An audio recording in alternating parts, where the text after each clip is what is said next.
Bem-vindos a mais uma edição do nosso podcast Conversas que Inspiram. Desta feita temos connosco a Liliana Ferreira. Ela é médica psiquiatra e, como sempre, vamos começar a nossa conversa com a pergunta do dia.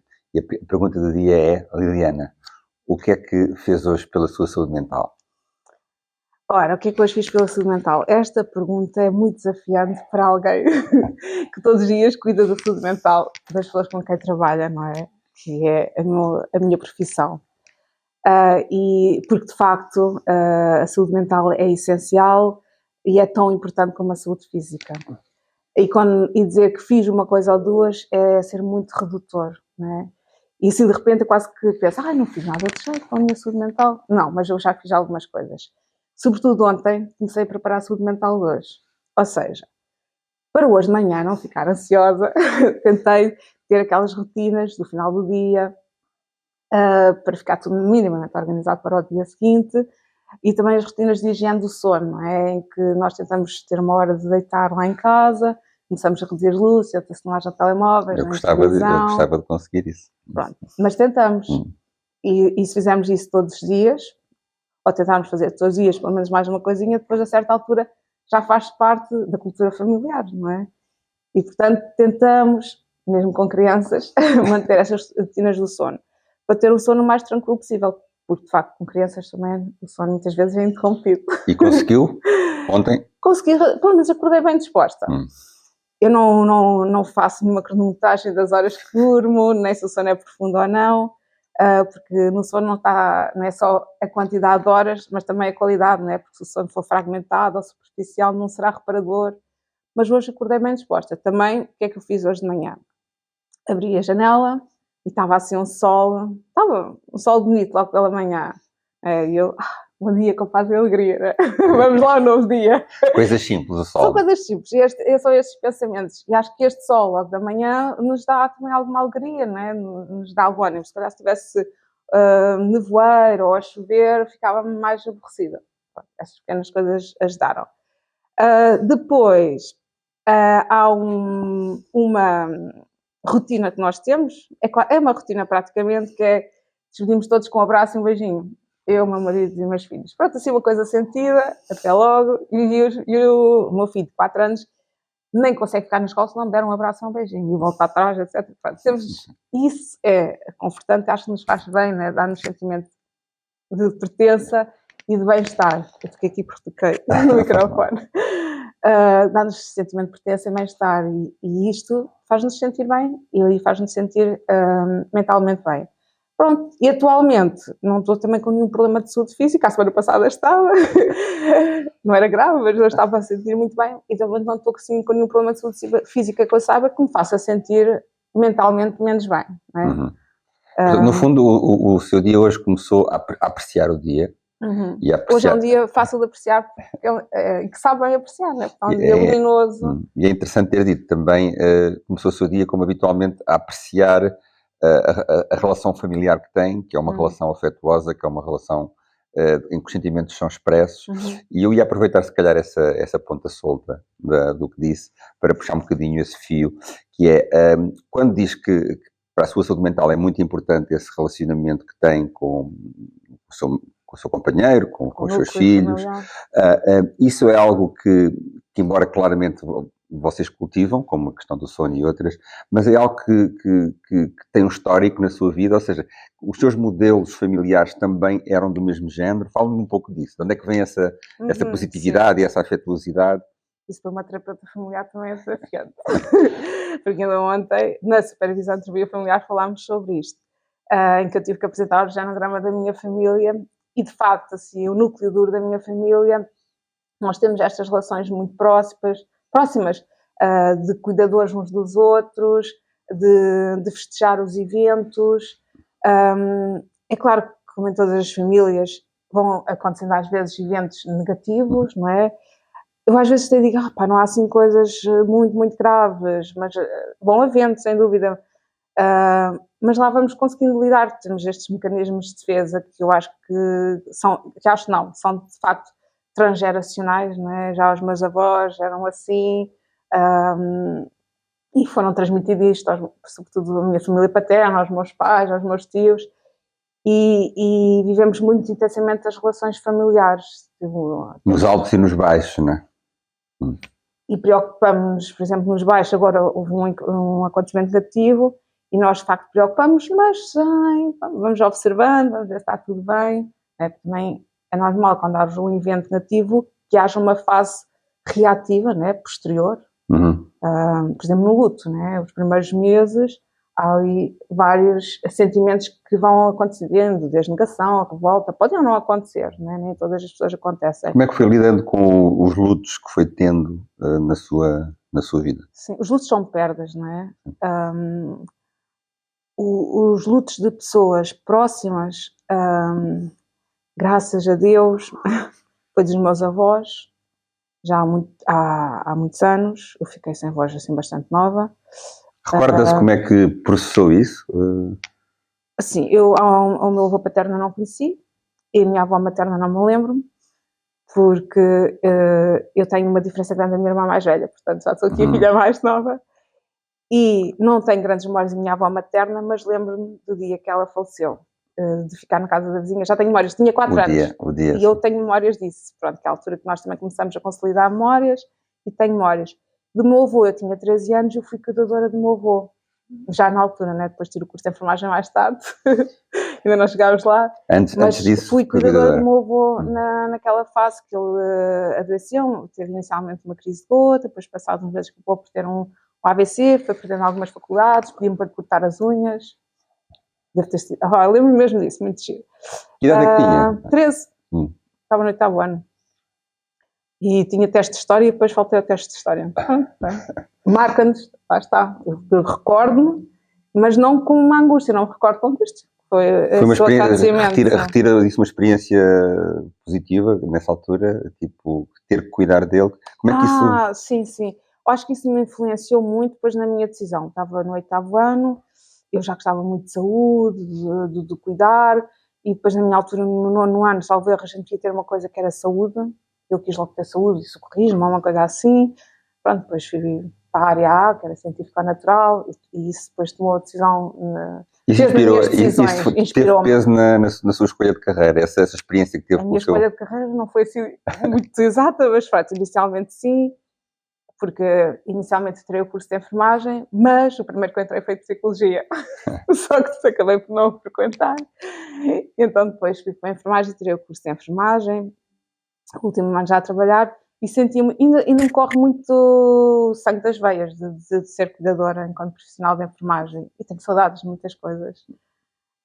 Mas então reconhece na sua biografia e nessas experiências que teve essa vocação para estar com pessoas, compreender pessoas, cuidar delas, nessa compreensão? Eu sempre tive muita curiosidade pelo comportamento humano, pelas manifestações das emoções. Qual a importância da empatia nesses processos? A empatia é nós conseguimos sentir, né, mais ou menos, sentir ou perceber o que é que a pessoa está a sentir.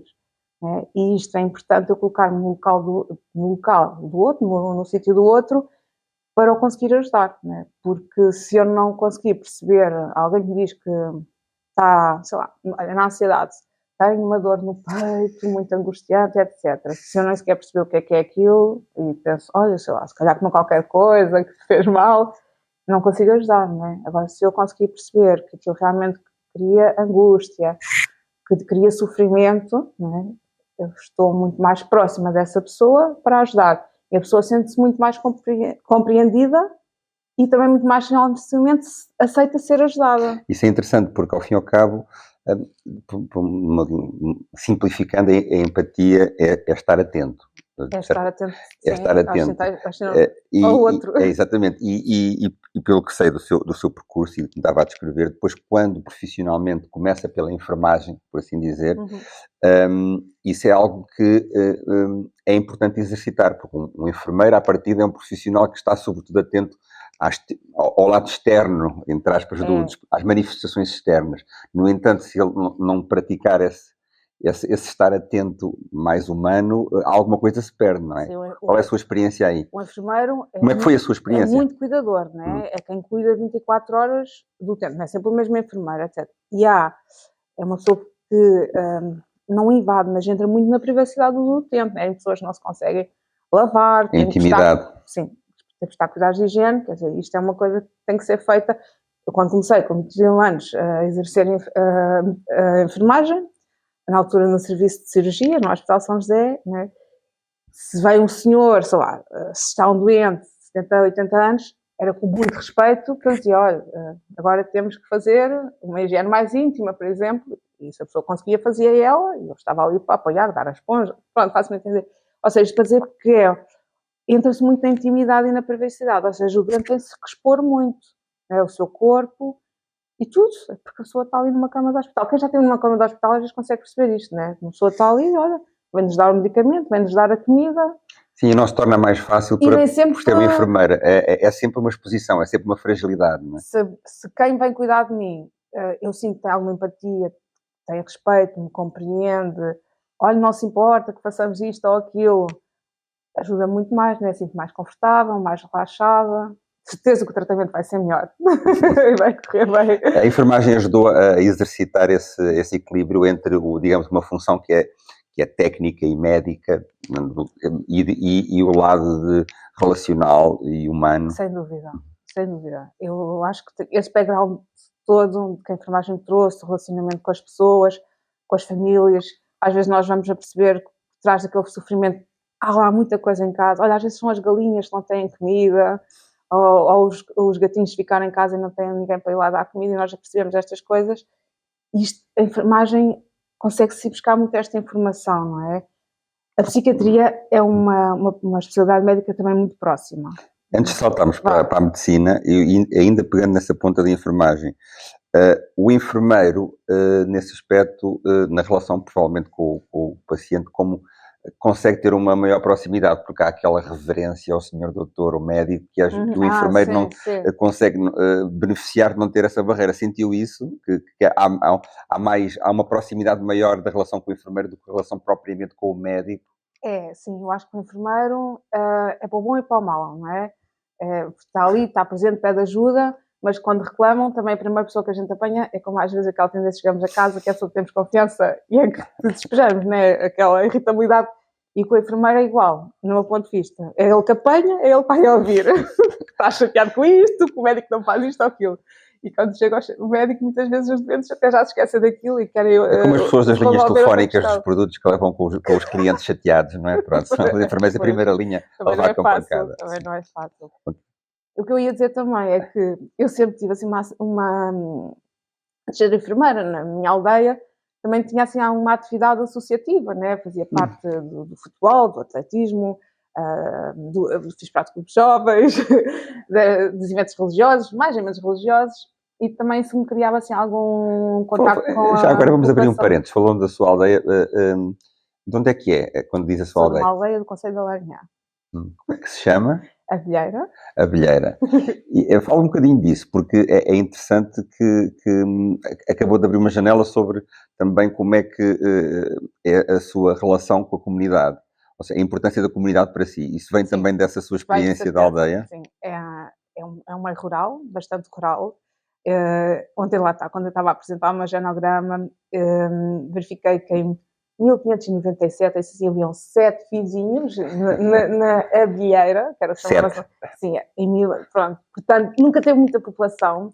Os meus pais são primos em segundo grau, porque o meu avô paterno era primo do meu avô materno, e então é quase todos são meus primos e tios. Pronto, que é verdade, não é? Era uma população muito pequena, então tinham já muitos filhos, então era tipo uma família grande, digamos assim, não é? Pronto, e ainda senti-se um bocadinho, já estou um pouco desligada, pronto, mas... O que é que transportou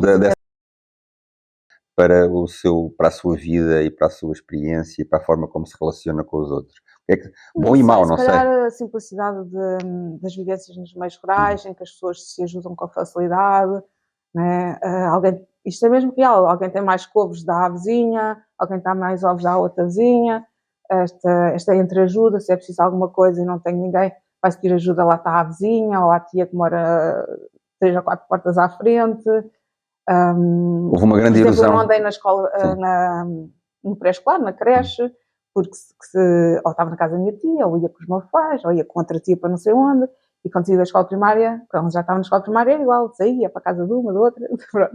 Isso é muito interessante porque, ao fim e ao cabo, o que hoje se calhar talvez se aperceba, digamos, se estou errado, é que acabou por ser um privilégio que é uma experiência que muitos das novas gerações já não têm. É um património, esse património de uma vivência de uma comunidade próxima, em que as pessoas cuidam umas das outras. Isso, hoje em dia, por circunstâncias várias, foi-se perdendo. Isso é o seu património também, não é? Mas hoje em dia, por exemplo, eu volto a viver num meio rural, mas não há esta vivência. É diferente, mas não há esta vivência, não é?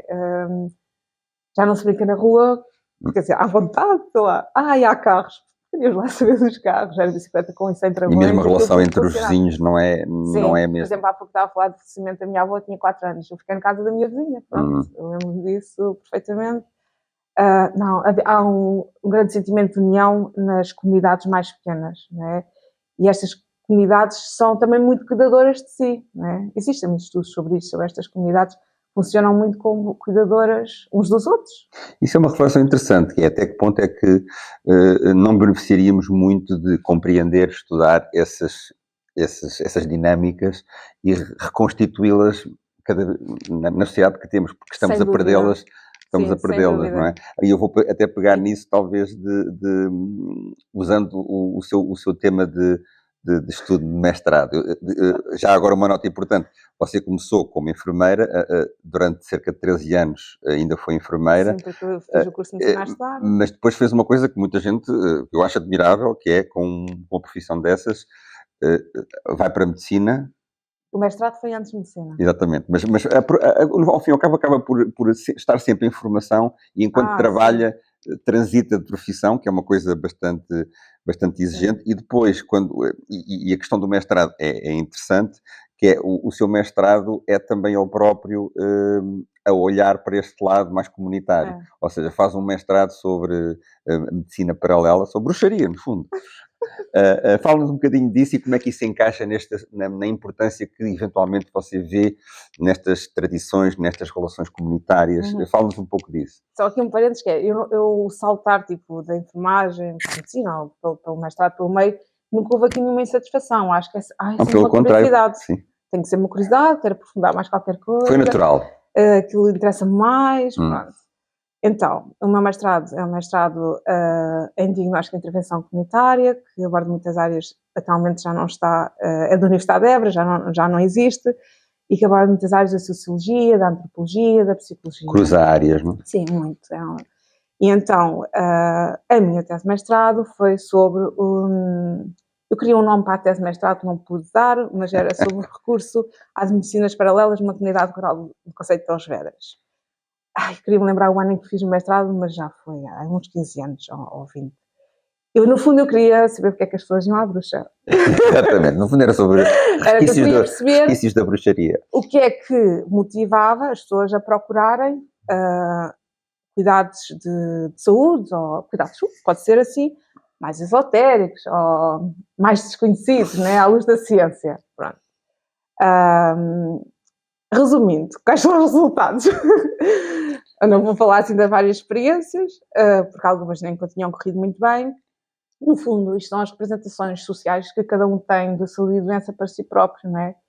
Muito influenciado por vários fatores. Os fatores culturais, né? Nos meios rurais facilmente temos acesso a isso. Se calhar alguém numa cidade grande não vai tanto procurar uma bruxa, digamos assim, procura outra medicina alternativa.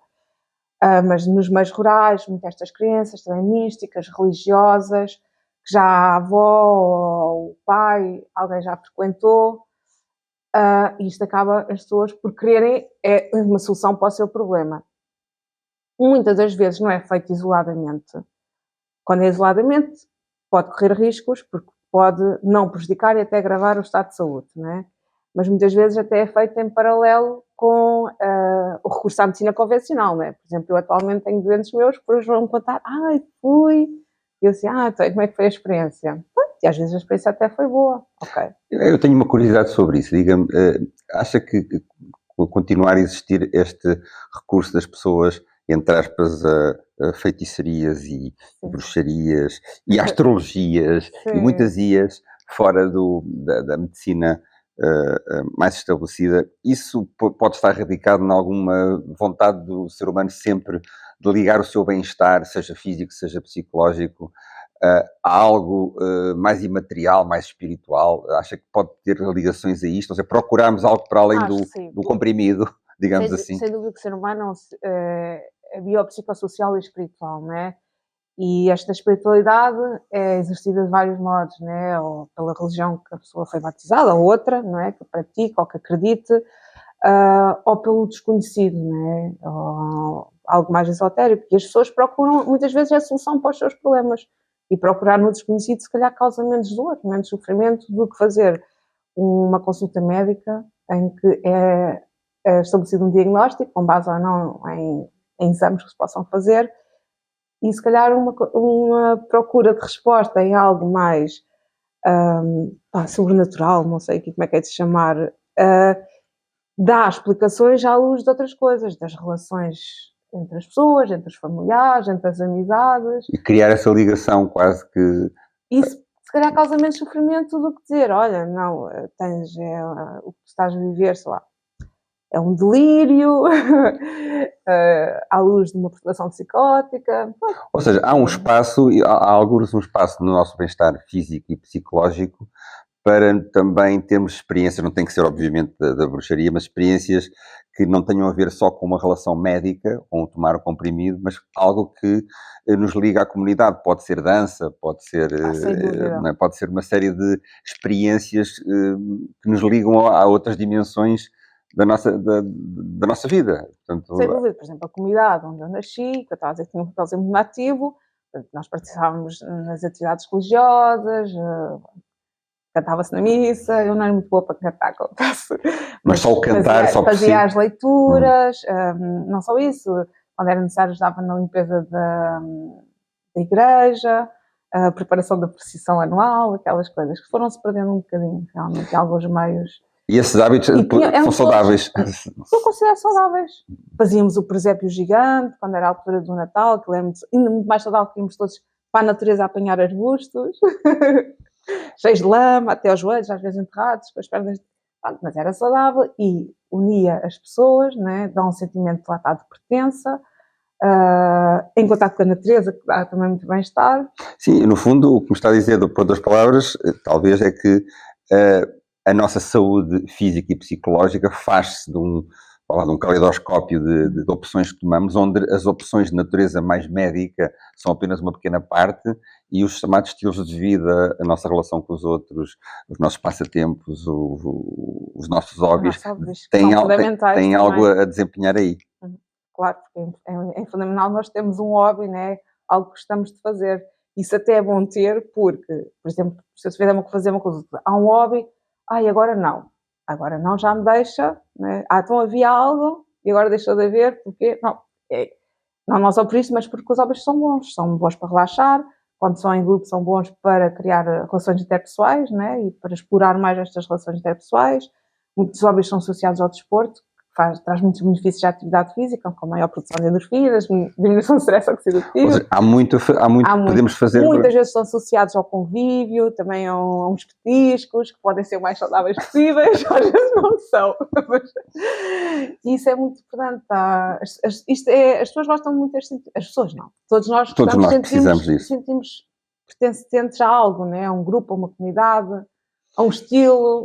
Se nós aproveitando que estamos a falar de nós, sociedade, nós comunidade, eu ia aproveitar essa sua dica para lhe fazer a pergunta com que nós normalmente encerramos a conversa, que é, começamos por perguntar o que é que fez hoje individualmente e pegando agora neste mote, o que é que acha que nós enquanto comunidade, e sei que é muito atenta às questões da comunidade também e da psicologia, da psiquiatria, da saúde mental na comunidade, o que é que nós como comunidade precisamos mais face à nossa situação atual de algum mal-estar coletivo? O que é que nós precisamos de fazer mais pela nossa saúde mental e bem-estar? Nós enquanto comunidade. Sim. Primeiro, a comunidade é onde tudo acontece, né? Do meu ponto de vista, sempre. É onde acontece a doença mental, a produção da doença mental, mas também é onde nós conseguimos intervir. Nós, quando intervimos na comunidade, intervimos nos utentes, nas suas famílias, nos vizinhos, nos que os rodeiam, nos grupos disto e daquilo, motares ou disto, pronto. E, de facto, A comunidade é onde nós temos de desenvolver mais estratégias para a promoção da saúde mental ou para a prevenção da doença mental, digamos assim. A comunidade permite também, lá está, as pessoas sentirem-se pertencentes àquele meio, com as atividades que possam ser desenvolvidas. Permite também abrir horizontes, não é? Porque às vezes também há comunidades que tendem a encerrar-se um pouco em si próprias, não é? E também isto às vezes criar várias redes, permite abrir horizontes, e trabalho em parceria. Mas quando diz que as comunidades têm que ser recuperadas e reinventadas e revalorizadas naquilo que elas nos trazem de bem, eu queria que me explicasse um bocadinho mais como é a sua visão, pensando especificamente, por exemplo, na sociedade portuguesa. Tendo em conta que não fugimos à regra, temos grandes fenómenos de depressão, de ansiedade. Porquê é que isto surge e, portanto, o que é que nós poderíamos fazer mais para inverter este processo que se está a sentir nas sociedades ocidentais, de mais depressão, sim, mais isolamento, mais solidão? O que é que, assim, numa pincelada, acharia que nós precisaríamos de fazer mais para inverter esse processo? Na comunidade? Na comunidade, nós como sociedade, como um todo. É como está a dizer, do meu ponto de vista, a comunidade é onde se produz a doença e é onde nós temos de lutar contra ela. Portanto, tudo o que se deve fazer naquela comunidade para promover todas as estratégias para estilos de vida saudáveis e para lidar ou para promover a saúde mental, desde ações da comunidade que estimulem a atividade física, desde os miúdos até aos graúdos, por exemplo. Isto é muito importante, mostrar miúdos e graúdos também, né? Desde ações colaborativas entre a Associação Cultural e Recreativa não sei o quê, mais o rancho não sei de onde, mais a escola EB não sei quantos, eu estou aqui, não estou a dizer casos específicos, em que todos possam contribuir para a comunidade com o que cada um tem de bom para oferecer, né? Para a saúde mental, porque às vezes podem-se fazer coisas muito interessantes para o bem de todos e da saúde mental de todos. E depois também devemos perceber uma coisa, que é, há comunidades que são mais doentes do que outras. Há meios, por exemplo, quando eu vejo as estatísticas, assim, em termos de doença mental, há meios que eu percebo que são mais doentes do que outros. Por vários motivos, ou têm menos recursos de saúde, ou que há maior prevalência de doença mental por vários motivos, e também é preciso saber identificar estas comunidades e saber e desenvolver estratégias para intervir nestas comunidades. Ou às vezes aproveitar as mais saudáveis e o que é que há nas mais saudáveis para intervir nas mais doentes. Não sei se estão-me a fazer entender isto. Ou seja, porque cada comunidade da sua especificidade. É? São vários assim, sistemas. Não é? Mas no fundo, está-me a dizer é que transformar as comunidades em produtoras de saúde. As próprias comunidades têm que ser produtoras da sua saúde, tem que ser cada um, né? Cada pessoa e cada família deve ser proativa nesta produção, né? As pessoas têm que ser sensibilizadas para se mobilizarem nesse sentido, não é? E nós, para sensibilizar as pessoas, temos que fazer algum trabalho, não é? Também temos que fazer alguma literacia saúde mental, informá-las, desmistificar muitas coisas que acontecem em relação à doença mental, é para as pessoas estarem mais despertas. Há um fenómeno também muito interessante, agora se calhar desvio um bocadinho, que acontece nas comunidades rurais, que são muito contentoras da doença mental às vezes. É muito fácil a gente perceber que numa aldeia há uma pessoa, aquilo nunca bateu bem, pronto, é horrível dizer-se isto, mas e está ali, está controlado, digamos, dentro daquele meio. Pronto, não, as pessoas já conhecem como tal, já sabem gerir. O louco da aldeia. Tudo isso, né? Dança muito nas festas e pronto, também bebe às vezes para gravar ainda mais. Eu tenho um assim também na minha. Está toda a gente conhece. Pronto. Mas a comunidade é importante nisso, lá está, também, né? Para controlar e também, se for informada, para saber como agir em caso mais grave ou houver alguma intercorrência, digamos assim. Sim, mesmo nesses pequenos exemplos, então, a comunidade encontra a resposta para integrar essas figuras e, como um todo, produzir a saúde, ou seja, configurar... Há bem aquela história que eu disse, que um dá uma couve, o outro dá os ovos, e há sempre alguém que... sempre, esperamos que haja sempre, mas acaba por ajudar a quem mais precisa, não é? Ou quem está ali, nem que seja levar um médico. Eu iria assegurar essa sua ideia final, para nós encerrarmos. Eu diria que é uma ideia interessante, que nós temos que ser mais produtores, mas produtores de saúde mental. Temos que ser proativos e produzir saúde mental. Sim, sem dúvida. Se produzimos saúde mental, estamos a produzir saúde no geral, porque não há saúde sem saúde mental. Excelente. Porque fala-se tanto de produtividade económica, este é um tipo de produtividade que nós devemos ter, portanto vamos ser mais produtivos também na saúde mental. Obrigado e vemos no próximo podcast. Respirem. Obrigada.